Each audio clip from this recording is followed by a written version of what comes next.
Hey folks, before we jump in, if you enjoy stories about family betrayal, shocking revenge, inheritance drama, and those moments when karma finally catches up with the people who deserve it, make sure to hit that like button and subscribe.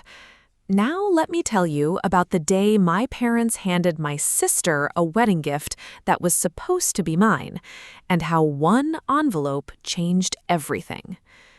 My name is Rachel. I'm 46 years old, married to an amazing man named Daniel, and until 3 years ago, I honestly believed my family loved me just as much as they loved my younger sister, Madison. Turns out, I was dead wrong. If you've ever been the family member who gets overlooked while someone else gets treated like royalty, you're going to understand exactly how this feels. Growing up in Ohio, my sister Madison was what people call the golden child. Everything she did was perfect. Everything I did was somehow not enough. Madison got straight A's. Mom framed her report cards. I got straight A's. Dad asked why there weren't more advanced classes available. Madison won second place in a local beauty pageant. My parents threw a party. I earned a scholarship to college. They said, well, that's what you're supposed to do. For years, I told myself it wasn't favoritism. I made excuses. I said maybe Madison just needed more attention. Maybe I was imagining things. Maybe parents just showed love differently. But as the years passed, the pattern became impossible to ignore. When Madison dropped out of college, my parents paid her rent. When Madison maxed out her credit cards, my parents paid them off. When Madison crashed her second car while texting, my parents bought her a new SUV. Meanwhile, I worked 2 jobs to pay for school. I paid every bill myself. I built my life from scratch. And somehow, my parents always acted like Madison was the successful one. By the time I turned 46, I'd mostly accepted it. I wasn't angry anymore, just tired. You know that feeling when you stop expecting people to change because they've shown you who they are over and over again? That's where I was. Thankfully, my husband Daniel was the exact opposite of my family. Daniel was loyal, kind, protective, and unlike my parents, he actually saw me. We'd been married 22 years. No drama, no games, just love. Whenever my family pulled their usual nonsense, Daniel would squeeze my hand and whisper, "Their loss, babe." Most of the time he was right, but then came Madison's wedding, and everything exploded. It started about 6 months before the ceremony. One Sunday afternoon, my parents invited everyone over for dinner. Nothing unusual. Madison was there with her fiancé, Tyler. Daniel and I showed up around 5. At first, everything seemed normal. We ate, we talked, Dad grilled steaks, Mom bragged about wedding plans. The usual. Then my father stood up and tapped his glass. The room went quiet. He smiled at Madison. "Your mother and I have something special for you." Madison squealed immediately. I remember Daniel looking at me and raising his eyebrow. We both knew what was coming. My parents loved grand gestures when it came to Madison. Dad disappeared into his office. A minute later, he returned holding a small velvet box. Everyone gasped. Madison practically jumped out of her chair. "Oh my God!" Dad handed her the box. She opened it. Inside was a beautiful diamond necklace. The thing had to be worth $20,000, maybe more. The room erupted. People clapped. Mom hugged her. Tyler looked stunned. And then something strange happened.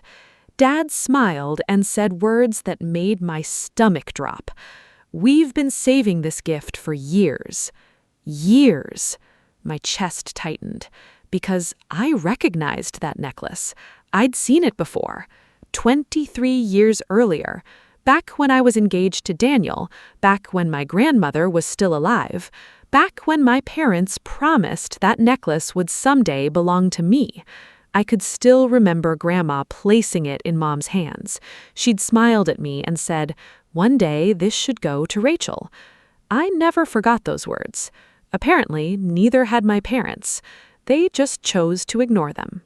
I felt Daniel's hand tighten around mine. He knew. He remembered too. For a second, I thought maybe Dad would explain. Maybe they bought another necklace. Maybe there was some misunderstanding. Instead, he looked directly at Madison. "This always belonged with you." My heart sank. Madison beamed. "Thanks, Daddy." Just like that, 23 years of promises disappeared, like they never happened. I wanted to say something. I wanted to stand up and remind everyone what Grandma said. But honestly, I was exhausted. I was tired of fighting battles I never seemed to win. So I smiled, I clapped, and I stayed quiet. That should have been the end of it, but it wasn't, because 2 months later, things got even worse. One afternoon, I received a call from my mother. She sounded unusually cheerful. "Rachel, sweetheart, I need a favor." That should have been my first warning. Whenever Mom called me sweetheart, she usually wanted something. "What is it?" She hesitated. Then she said, "We want to give Madison and Tyler a house as a wedding gift." I nearly dropped my phone. A house. Not help with a down payment, not closing costs. An entire house. I laughed because I honestly thought she was joking. She wasn't. "We found a beautiful place outside Columbus." I sat down. "How much is it?" Mom casually named a number that made my jaw hit the floor. $870,000. I almost choked. Then came the real reason for the call. "Your father and I are a little short." Of course they were. I should have known. What does that have to do with me? Silence. Then Mom said something I'll never forget. "We thought maybe you and Daniel could contribute." I laughed again, this time because it was genuinely insane. Contribute? To a house for the sister they'd spent decades prioritizing? A sister who earned more money than I did? A sister who already owned a condo? A sister whose every mistake had been funded by my parents? No chance. I politely said no. Mom wasn't happy. Dad called later. Then Madison called. Then Tyler called. For 2 straight weeks, my phone blew up.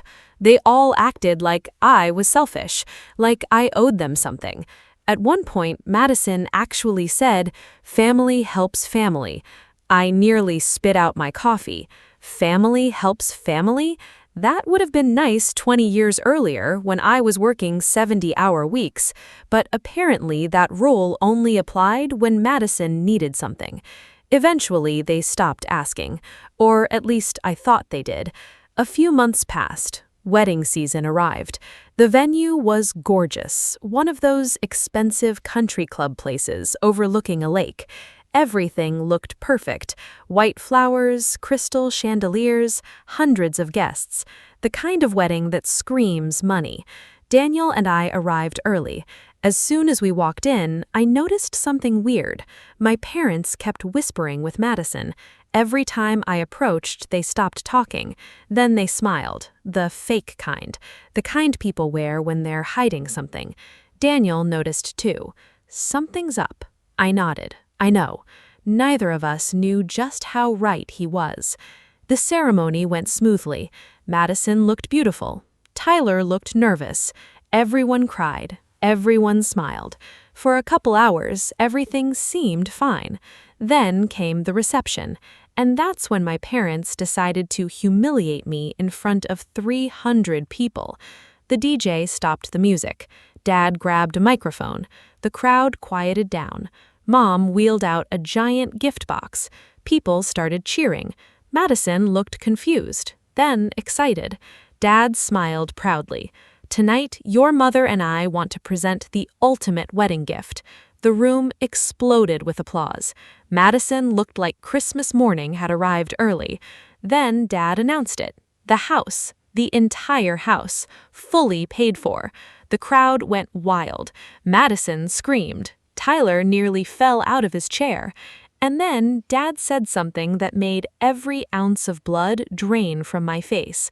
We couldn't have done it without some sacrifices.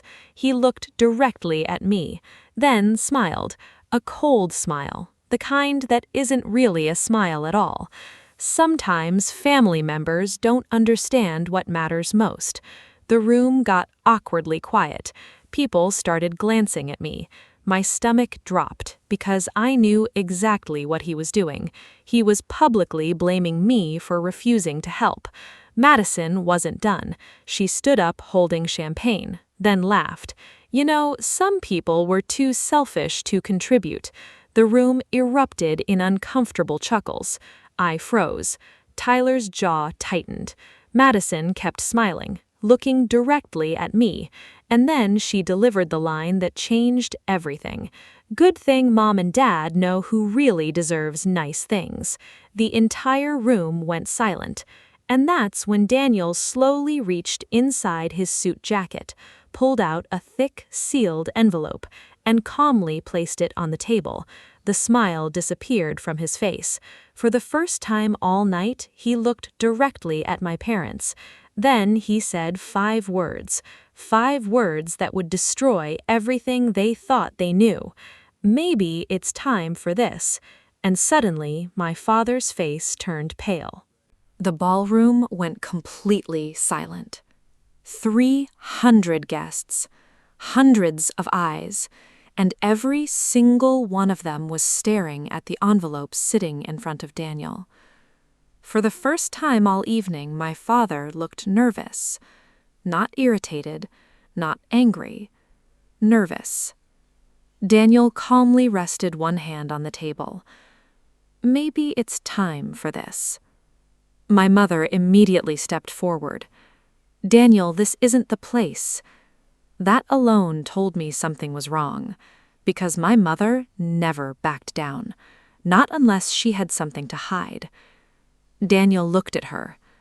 No, Karen, this is exactly the place. The room became painfully quiet. Madison crossed her arms. What is this supposed to be? Daniel smiled. Not a happy smile. The kind of smile someone gives right before they checkmate you. You'll find out. My father tried laughing. Come on, son, don't make a scene. Daniel looked directly at him. You already made the scene. The tension was thick enough to cut with a knife. Then Daniel slowly opened the envelope and pulled out a stack of documents. The moment my father saw them, his face turned ghost white. I noticed immediately. So did everyone else. Dad looked like someone had punched him in the stomach. Madison laughed nervously. What are those? Daniel didn't answer. Instead, he handed the documents to me. I looked down. The first page made my heart stop, because I recognized it instantly. Property records, legal filings, ownership documents. And the name listed across the top wasn't Madison's. It wasn't my parents'. It wasn't Tyler's. It was mine. The room suddenly felt smaller. For a second, I couldn't breathe, because I finally understood what Daniel had been working on for months. The house, the wedding gift, the entire setup, everything. My husband had known something was wrong long before I did, and he'd investigated quietly, very quietly. Daniel stood, then looked directly at my father. Tell them. Dad didn't move. Tell them the truth. Nothing. My father just stared at the floor. That's when Daniel turned toward the crowd. Ladies and gentlemen, the room became completely silent. My in-laws have spent the last 6 months telling people they bought this house for Madison. Madison smiled smugly. Then Daniel continued. They didn't. The smile vanished. Immediately. People started whispering. Madison frowned. What are you talking about? Daniel lifted another document. The property was never purchased by Richard and Karen. The room exploded with murmurs. My mother looked like she might faint. Daniel wasn't finished. In fact, he paused, then pointed toward me. The legal owner is Rachel. You could have heard a pin drop. Madison's face froze. Tyler blinked. My father closed his eyes. And suddenly, everything came crashing down, because the truth was far bigger than anyone expected. 3 years earlier, my grandmother had passed away. Most of the family believed she'd left almost everything to my parents. That's what they'd told everyone, including me, including Madison, including their friends, including their church. Everyone. What nobody knew was that Grandma never trusted my parents with money, not after watching them spend decades rescuing Madison from every bad decision she'd ever made. So shortly before she died, Grandma quietly created a trust, a very large trust, and she made one specific decision. The trust would skip my parents entirely. Everything would eventually go directly to me, not because I was her favorite, because she knew I'd protect it. The problem was my parents didn't discover it after she passed, and when they did, they were furious. For years they'd tried to hide it, tried to control it, tried to manipulate the situation, but legally, they couldn't touch a penny. The lake house, the wedding house, the property, it had all been purchased through the trust, and the sole beneficiary was me, not Madison. Me. Daniel finally revealed the last page, the official ownership filing. My name, my signature, everything. Madison looked like she'd seen a ghost. Then she laughed, a desperate laugh. This is a joke. Daniel shook his head. No. She turned toward my father. Dad? Silence. Dad? Nothing. Then Tyler quietly asked the question everyone was thinking. Richard, is this true? My father looked defeated, completely defeated, and finally nodded. The room exploded. People started whispering. Some stood up. Others pulled out phones. My mother looked ready to cry. Madison stared at them both. You lied to me? No one answered. You told me this house was mine. Dad rubbed his face. It was complicated. Wrong answer. Madison lost it. She started screaming, actually screaming, at my parents, at Tyler, at everyone. For 30 years, she'd believed she was the center of the universe. Now she was discovering she'd been lied to too, and she couldn't handle it. Meanwhile, I just sat there, quietly, watching. For the first time in my life, I wasn't the one being humiliated. The spotlight had finally shifted. Then something happened nobody expected. Tyler stood up, walked toward Daniel, and held out his hand. The entire room froze. Daniel looked confused. Tyler sighed, then said, I owe you an apology. People gasped. Tyler turned toward me. Rachel, I believed everything they told us. I nodded. I know. He looked devastated, because suddenly he realized he'd built his future on a lie. The house, the wedding gift, the promises, none of it existed, at least not the way he'd been told. Madison immediately exploded again. You can't be serious? Tyler looked exhausted. No, Madison, I'm finally being serious. The argument that followed lasted almost 20 minutes. Guests started leaving. The DJ stopped playing music. The reception completely collapsed. It was a train wreck, and every second felt surreal. Then came the moment I'll never forget. My father walked over to me, slowly, looking older than I'd ever seen him.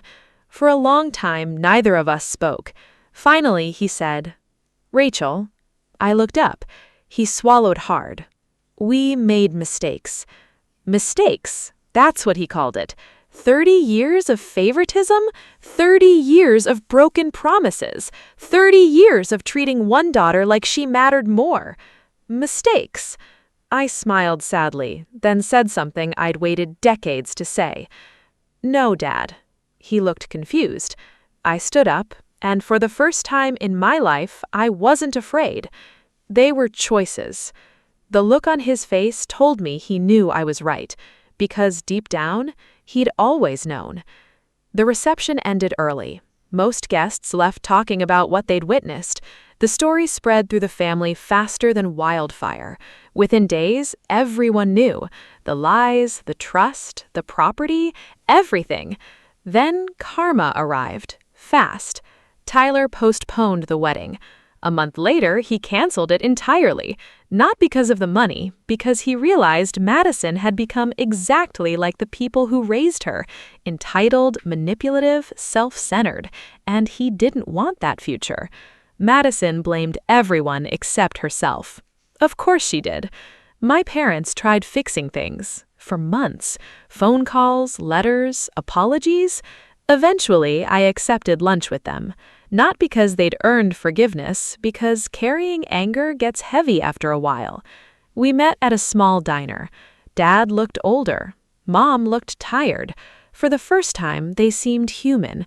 Not powerful, not intimidating, just old, regretful, human. My father looked at me, then quietly said, "We should have been better parents." I didn't answer right away, because honestly, part of me had waited my entire life to hear those words. Finally, I nodded. Yeah. Mom started crying. Dad looked down, and for once, nobody argued. Nobody made excuses. Nobody blamed someone else. The truth was finally sitting at the table with us, and nobody could run from it anymore. Today, life is good. Daniel and I still own the lake house. We spend summers there. Our kids visit. Our grandkids run across the dock. The place is full of laughter, full of peace, everything Grandma hoped it would be.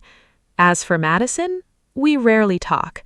Not because I hate her, because some relationships only work when there's distance, and that's okay. Sometimes the greatest revenge isn't destroying people. Sometimes it's building a life so beautiful that their approval no longer matters. And every time I sit on that lake house porch watching the sunset, I remember something Grandma told me years ago. Character always wins eventually. Back then, I didn't understand. Now, I do, because my parents gave Madison what she wanted, but life gave me something far better. The truth, the freedom, and a life nobody could take away.